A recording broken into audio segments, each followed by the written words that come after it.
Hello बच्चों, कैसे हो आप लोग। ठीक है, आज की वीडियो में हम बेसिकली डिस्कस करेंगे कि कौन कौन से इंटीग्रेशंस के रूल्स हैं जिसका हम यूज़ करके डिफरेंट टाइप ऑफ इंटीग्रेशंस कर सकते हैं। ठीक है, तो बेसिकली ये वाली जो वीडियो है ये हमारे लिए होगी इंटीग्रेशंस के रूल्स के अकॉर्डिंग। तो मैं एक बेसिक से कॉन्सेप्ट से चलता हूँ, इंटीग्रेशन कैसे कैसे होता है। तो देखो, इंटीग्रेशन आप अगर तीन तरीके से लेके चलते हैं, the first one, second one and third one. तो पहला वाला जो पार्ट होता है, इस पर्टिकुलर पार्ट को बोलते हैं डायरेक्ट फार्मूला बेस्ड। फार्मूला मतलब आपके पास पहले ही फार्मूला लिखा हुआ है, x raise to the power n का ये होता है, साइन एक्स का ये होता है, कॉस एक्स का ये होता है, टेन एक्स का ये होता है। ठीक है, आपको इसकी इंटीग्रेशन पहले से पता है। तो जब इस तरह के क्वेश्चंस आते हैं, इसमें आप बेसिकली क्या करोगे, फॉर्मूले बेस्ड पे आप आंसर्स कर दोगे। साइन एक्स मतलब सपोज अगर मैंने इंटीग्रेट करना है आपके पास x raise to the power n, तो आपको पता है कि x raise to the power n का इंटीग्रेशन क्या होता है, x raise to the power n plus one divide by n plus one. ठीक है, मान लो अगर मैंने टेन इनवर्स एक्स का पूछा था, what is the integration of tan inverse x, या what is the integration of one by x, या कोई भी इस तरह का, ये फॉर्मूला बेस्ड है। सारा फॉर्मूला आपके बुक में पहले से अवेलेबल होगा। ठीक है, तो ये फॉर्मूला बेस्ड है। दूसरा होता है इंटीग्रेशन बाय सब्सटीट्यूशन।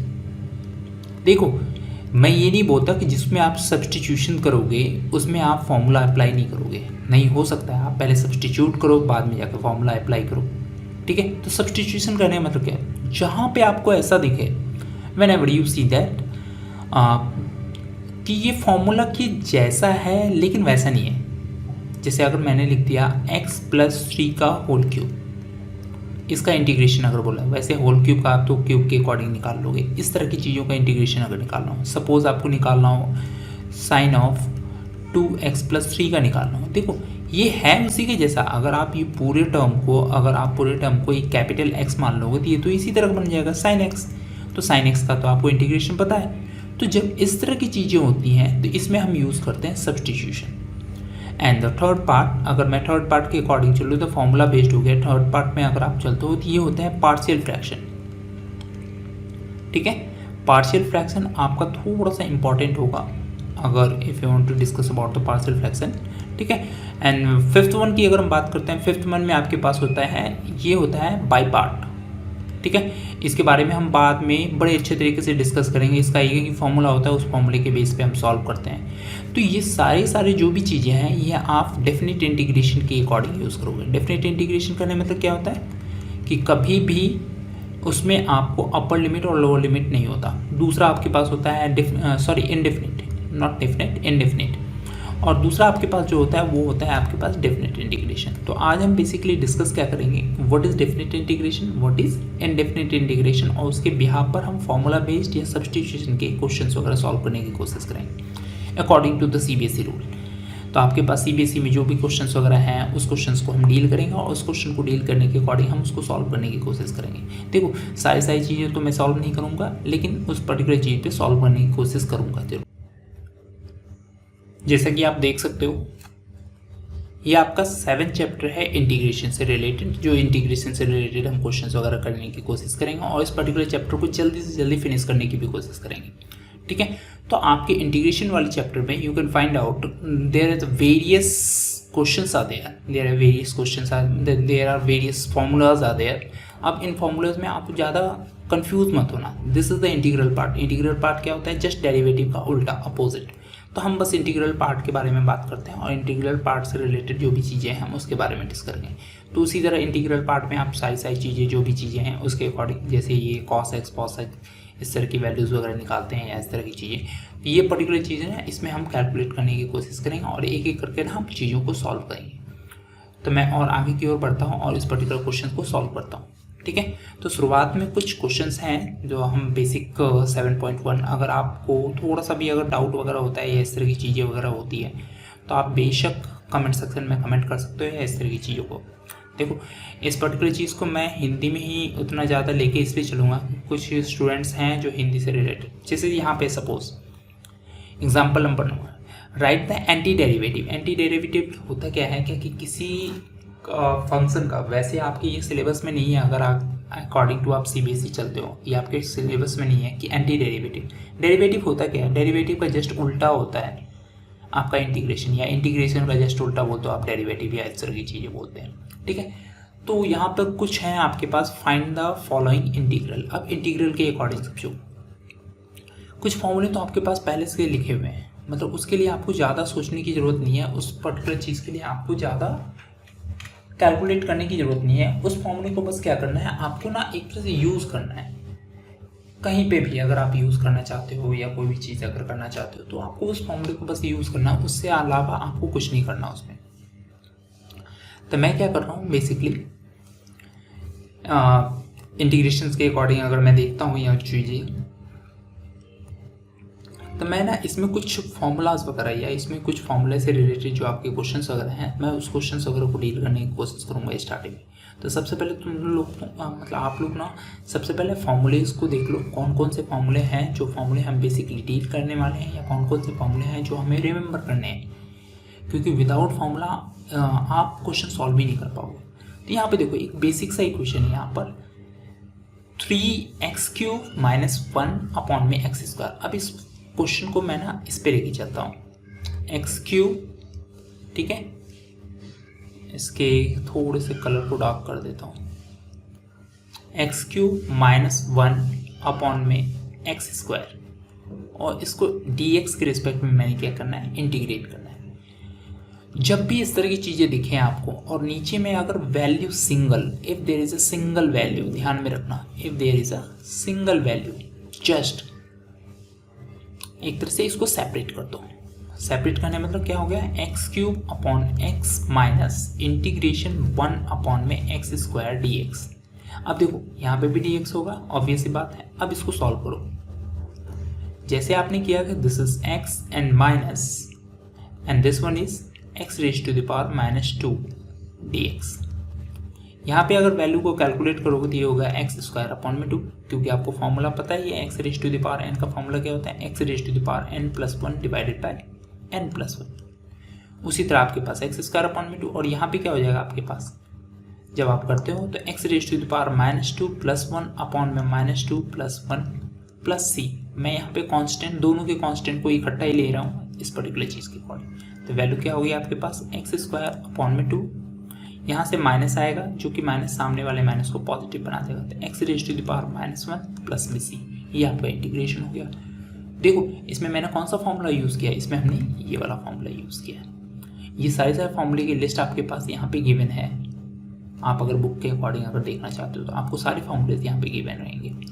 नेक्स्ट आपके पास है ये वाला फॉर्मूला, ये वाला भी फॉर्मूला आसानी से हो जाएगा, x⁻², तो इसका क्या हो जाएगा, x⁻2/3 + 1/(2/3 + 1) और +1 का क्या होगा integration x and c, this will be the output. यहाँ पे x⁻3/2 as it is same to same हो जाएगा, e⁻x का e⁻x होता है, 1/x का होता है log of x। तो आप अगर यहाँ से कैलकुलेट करो, देखो फॉर्मूला बेस्ड है, मैंने कुछ नहीं किया। यहाँ पे 2e⁻, पहले तो क्या किया, इसको सेपरेट कर दिया, मतलब पहला क्या हो गया आपके पास x⁻3/2, दूसरा क्या हो गया आपके पास इंटीग्रेशन 2e⁻x, और तीसरा क्या हो गया आपका -1/x। सबको अलग अलग कर दिया। इसका आपने x⁻n के फॉर्मूले के अकॉर्डिंग कैलकुलेट कर लिया, इसको आपने कैलकुलेट कर लिया e⁻x का। ध्यान में रखना ही है, this is constant, this can be taken out. 1/x का क्या होता है log x। तो ईजी है, आप किसी भी पर्टिकुलर चीज़ को अगर वर्क पे अगर परफॉर्म करना चाहते हो या करना चाहते हो, आप आसानी से कर सकते हो। इसके लिए कोई ज़्यादा सोचने वाली बात नहीं है, या किसी पर्टिकुलर चीज़ के बारे में देखना नहीं है। इस तरह की चीज़ें बातें समझ में आ गई, इतनी हो गई, ठीक है। तो आप अगर कभी भी कोई भी टास्क अगर देखते हो तो इस पर्टिकुलर चीज़ के अकॉर्डिंग जरूर देखना कि आखिर वो क्वेश्चंस कैसे हैं और कैसे सॉल्व होने। अब नेक्स्ट आपके पास अगर मैं क्वेश्चंस की बात करता हूँ, फिर आगे अगर हम बढ़ते हैं, इसी तरह के बहुत सारे क्वेश्चंस होंगे जो कि हम धीरे धीरे करके सॉल्व करेंगे। ये भी देखो फॉर्मूला बेस्ड है। सबसे पहले ये सोचा करो कि is this is a by मतलब सेपरेटेबल। तो आप अगर देखोगे तो यहाँ पे sin x और दूसरा आपके पास क्या है अगेन cos x, दोनों के दोनों क्या हो गए सेपरेट हो गए। अब दोनों के दोनों अगर सेपरेट हो गए तो आसानी से आप क्वेश्चन कर लोगे। यहाँ पे भी अगर मैं सेपरेट करना चाहूँ तो सेपरेट करने पे क्या होगा cosec × cosec स्क्वायर। देखो सेपरेट करने से क्या होता है, बेनिफिट क्या होता है उसके बारे में दिखाता हूँ मैं। cos x × cot x। अब दोनों फॉर्मूला को देखो, यहाँ पे आप जाते हो कॉसिक स्क्वायर एक्स, तो कॉसिक स्क्वायर एक्स कोई फॉर्मूला है उसके बारे में देखो कि क्या कॉसिक स्क्वायर एक्स अगर कोई फॉर्मूला है तो ये रहा फॉर्मूला, आपने आसानी से कर दिया।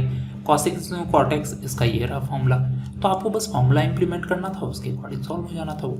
नेक्स्ट वाला आपके पास क्या है ये, अब देखो इसमें हम अलग अलग अगर करना चाहें तो कुछ ऐसे कर सकते हैं, 1 में कॉस स्क्वायर एक्स। देखो सोचना पड़ेगा कभी भी अगर कोई भी क्वेश्चन को अगर करते हो आपको ट्राई करना पड़ेगा, without trying you can do, ठीक है। तो आप हमेशा ध्यान में रखना, आप अगर किसी क्वेश्चन को ट्राई करते हो या सॉल्व करने की कोशिश करते हो तो you can do like this, इतना समझ लेना। नेक्स्ट आपके पास होता है डेरिवेटिव निकालना या दूसरी वैसी चीज़ें होती हैं, तो हम ना एक्सरसाइज पे चलते हैं। ये हमारा 7.1 एक्सरसाइज है। फर्स्ट वाली चीज़ों को तो छोड़ ही दो क्योंकि ये आपको बात मेथड ऑफ इंस्पेक्शन, मतलब आपको पता होना चाहिए एंटी डेरिवेटिव, साइन किसका है डेरिवेटिव उसके अकॉर्डिंग हम सॉल्व करना है, इसको पर्टिकुलरली छोड़ देते हैं, हम यहाँ से सॉल्व करते हैं और बड़ी आसानी से आप लोग सॉल्व कर सकते हो अगर कोई भी क्वेश्चन अगर सॉल्व करना चाहते हो तो मैं एक एक करके सारे क्वेश्चंस को सॉल्व करने की कोशिश करूँगा, उसके अकॉर्डिंग आप लोगों को देखोगे कि ये क्वेश्चंस ना बड़ी ईजिली सॉल्वेबल है या सॉल्व कर सकते हो आप इन क्वेश्चंस को। तो मैं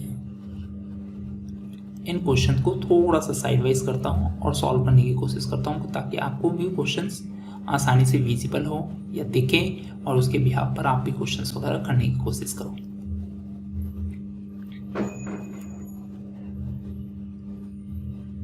तो मैं एक बेसिक सा क्वेश्चन लेके चलता हूँ, यहाँ पर हो गया फर्स्ट वाला, ये हो गया आपके पास 4e⁻3x + 1 एंड देन dx। अब मैंने आपको पहले ही बताया था if there is a constant, सबसे पहले तो अगर प्लस माइनस का साइन है बीच में जस्ट सेपरेट इट, देखो मैंने सेपरेट कर दिया 1 dx। अब now if there is a constant just take it out, integration e⁻3x dx and this is this and plus this is 1 dx। Now apply the formula. Apply the formula करने मतलब क्या होता है, एक formula तो हमेशा ध्यान में रखना, अगर मान लो आपके पास है साइन ऑफ 2x, ठीक है, मुझे इसका इंटीग्रेशन करना है तो साइन का आपको पता होना चाहिए कि साइन का कॉस होता है, ठीक है, तो आपके पास cos 2x और जो x के साथ मल्टीप्लाई में है ना उससे डिवाइड में कर दो। अगर आप फॉर्मूले के अकॉर्डिंग चलते हो तो आपके पास फॉर्मूला क्या बताता है कि साइन का फॉर्मूला होता है -cos x, लेकिन x का होता है नॉट अबाउट 2x। अगर 2x का नहीं होता है तो आप क्या करोगे, उस पर्टिकुलर चीज़ को अलग से आप सॉल्व करके उसको अलग से कर दो। तो यहाँ पे देखो e⁻3x है तो कुछ नहीं करना है इसके लिए, 4 को बाहर किया, e⁻3x का 3x रहने दिया, अपॉन में आपने 3 कर दिया। ध्यान में रखना जो भी x के साथ मल्टीप्लाई में है बस आप उससे डिवाइड कर दो। नेक्स्ट आपके पास क्या है 1 का इंटीग्रेशन, याद रखना 1 का इंटीग्रेशन x होता है, x के रिस्पेक्ट में किया तो x, y के रिस्पेक्ट में किया तो y, या इस तरह की चीज़ें, मतलब वो किसी के रिस्पेक्ट में है तो किसी के रिस्पेक्ट में ही रहेगा उसके अकॉर्डिंग। तो ये आपका हो गया इंटीग्रेशन अगर आप इंटीग्रेशन करते हो। नेक्स्ट क्वेश्चन अगर मैं देखता हूँ, नेक्स्ट क्वेश्चन आपके पास है x² 1 - 1/x²। तो अगर मैं नेक्स्ट क्वेश्चन को सॉल्व करता हूँ तो नेक्स्ट क्वेश्चन आपका कैसे सॉल्व होगा, आपके पास आ गया x² 1 - 1/x² dx। तो एक काम करो, इस पर्टिकुलर चीज़ को आप अलग अलग करो। सबसे पहले तो आपने अलग अलग किया तो ये कुछ हो गया x² dx माइनस इंटीग्रेशन में 1 dx, x² से x² कैंसिल हो जाएगा, ये होगी वैल्यू। अब इसको और सॉल्व किया था आपके पास x³ अपॉन में 3 और ये वैल्यू क्या होगी आपके पास, ये सिंपली x होगी, प्लस में c तो आपका होगा ही कांस्टेंट। देखो कितना आसान है ये पर्टिकुलर क्वेश्चन, इसमें तो और आसान है। इसमें क्या करोगे आप, a आपका बाहर निकलेगा, a आपका बाहर निकलेगा और x² अंदर रहेगा, फिर आपका b बाहर निकलेगा और x अंदर रहेगा, फिर आपका c बाहर निकलेगा और 1 अंदर रहेगा। इसके अकॉर्डिंग आप कर लोगे इंटीग्रेशन। इसमें भी उसी तरह है, इसमें 2 बाहर निकलेगा, x² का इंटीग्रेशन करना है, मतलब बेसिकली आपने करना क्या है, सबसे पहले आपने you have to separate it each and everything. If there is बीच में अगर प्लस का साइन माइनस का साइन या इस तरह का साइन आपको लग रहा है और अलग अलग करने पर डायरेक्टली फॉर्मूला अप्लाई हो रहा है तो जस्ट सेपरेट इट।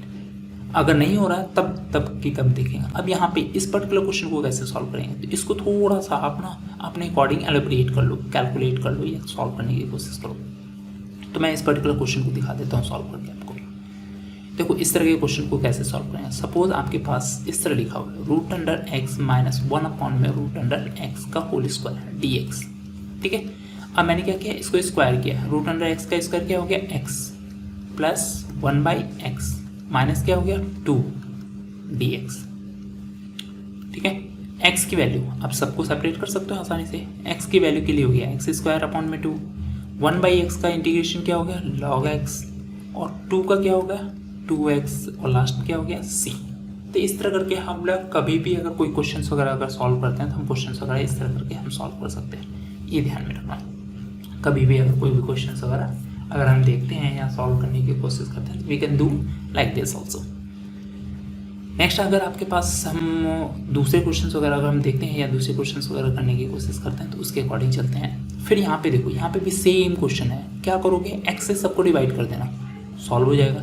यहाँ पे क्या कर सकते हो, इस वाले क्वेश्चन में एक्स से सबको डिवाइड करना, रूट अंडर एक्स है ना जिस पावर, तो फर्स्ट का पावर क्या होगा x raise to the power 3 - 1/2, ठीक है। उसी तरह अगर आपके पास दूसरा है तो दूसरे के अकॉर्डिंग उसी तरह क्वेश्चन आपके पास हो जाएंगे। नेक्स्ट आपके पास है यहाँ पे देखो थोड़ा सा ध्यान से अगर देखोगे तो आपके पास एक्स स्क्वायर और x - 1 ये कॉपी हो रहा है। फिर नेक्स्ट में से 1 और x - 1 अगेन ये भी हो गया, तो x - 1 यहाँ पे भी x - 1 यहाँ पे भी, तो दोनों को अगर अलग अलग करोगे तो यहाँ से आपका x - 1 वगैरह भी निकल जाएगा। तो इस तरह करके ना आप कोई भी क्वेश्चन वगैरह अगर सॉल्व करना चाहते हो तो ऐसे यहाँ पे क्या करेंगे मल्टीप्लाई कर दो उसको। मल्टीप्लाई करने पे क्या होगा root under x minus x minus root under x, तो x raise to the power क्या हो जाएगा 3/2। अब दोनों को सेपरेट कर दो, उसके अकॉर्डिंग कर लो। मतलब आसान है, ज़्यादा टफ नहीं है। फर्स्ट चैप्टर तो बहुत आसान है, डायरेक्टली फॉर्मूला इंप्लीमेंट करो, क्वेश्चन सॉल्व करो। यहाँ पे x से सबको मल्टीप्लाई कर लो, जितनी भी वैल्यू है ना x से मल्टीप्लाई कर लो। यहाँ पर सबको सेपरेट कर दो, अगर कांस्टेंट है तो बाहर निकाल देना, सबको सेपरेट कर दो नॉर्मली। जैसे अगर मैं 2x करता हूँ तो इंटीग्रेशन क्या होगा 2x dx, अब मैंने सेपरेट कर दिया तो ये क्या हो जाएगा 2x स्क्वायर अपॉन में 2। नेक्स्ट क्या हो जाएगा -3 cos x का क्या होता है sin x, पॉजिटिव में होता है, और 3 तो बाहर है ही आपके पास, e to the power x का e to the power x plus c। तो इस तरह के क्वेश्चंस को आप सॉल्व कर सकते हो और आसानी से कर सकते हो। अब यहाँ पे देखो, यहाँ पे आपके पास sec इंटू सेक है तो sec स्क्वायर x कर दो, sec इंटू 10x है sec 10x कर दो। यहाँ पे आपके पास है sec स्क्वायर अपॉन में cos स्क्वायर। अब इसको अगर सॉल्व करोगे sec अपॉन में cos, ये आपका होता है 10 स्क्वायर x। अब फॉर्मूले में अगर जाओगे तो फॉर्मूले में आपके पास 10 स्क्वायर x का फॉर्मूला है ही नहीं। अगर नॉर्मली हम देखते हैं तो हमारे पास sec स्क्वायर x का फॉर्मूला है लेकिन 10 स्क्वायर x का नहीं है।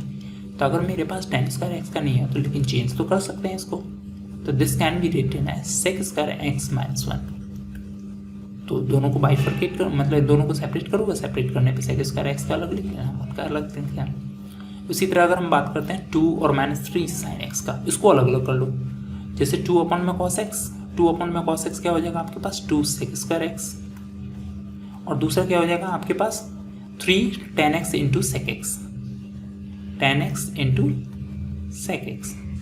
बात समझ में आ गई होगी इतनी कि कैसे हम किसी भी पर्टिकुलर चीज़ को सॉल्व करते हैं या किसी भी पर्टिकुलर चीज़ को काम करने की कोशिश करते हैं। तो इस तरह आपके पास ये सारी चीज़ें होती हैं। तो हम बेसिकली इतनी चीज़ों को ध्यान में रखते हैं और इतनी चीज़ों के अकॉर्डिंग आप क्वेश्चन वगैरह को सॉल्व करने की कोशिश करते हैं। ज़्यादा आपको बर्डन लेने की ज़रूरत नहीं है या ज़्यादा आपको टेंशन लेने की ज़रूरत नहीं है कि कैसे कौन सी चीज़ें होती हैं और कहाँ पे होती हैं। इसके बारे में आपको ज़्यादा सोचने की ज़रूरत नहीं है। बस सिंपली आप आगे की ओर प्रोसीड करो और क्वेश्चंस वगैरह सॉल्व करते रहो, ठीक है।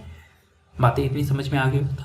इस लेक्चर में बेसिकली मैंने आपको 7.1 के क्वेश्चंस वगैरह सॉल्व करवाए हैं। नेक्स्ट लेक्चर में मैं 7.2 के क्वेश्चन सॉल्व करूँगा और 2 क्वेश्चन सॉल्व करने के बाद उसको समझेंगे। देखो ध्यान में रखना इन चीज़ों को, जो क्वेश्चंस आप देख रहे हो अभी, इस पर्टिकुलर क्वेश्चन को आप ना लेटर ऑन अच्छे तरीके से सॉल्व जरूर करना और प्रैक्टिस करो, क्योंकि मैथमेटिक्स में विदाउट प्रैक्टिस अगर आप किसी भी क्वेश्चंस पे अगर रहते हो तो आपको इश्यूज वगैरह क्रिएट होंगे। तो इसलिए मैं बोल रहा हूँ कि अगर if there is a doubt just comment it, और उससे ज़्यादा टेंशन लेने की ज़रूरत नहीं है। आप बस कमेंट कर दो और उसके अकॉर्डिंग जो भी हैं चीज़ें, जो भी आप समझते हो या समझने की कोशिश करते हो तो आप आसानी से समझ सकते हो उसके अकॉर्डिंग, ठीक है। तो नेक्स्ट लेक्चर के लिए बने रहना। Thank you very much.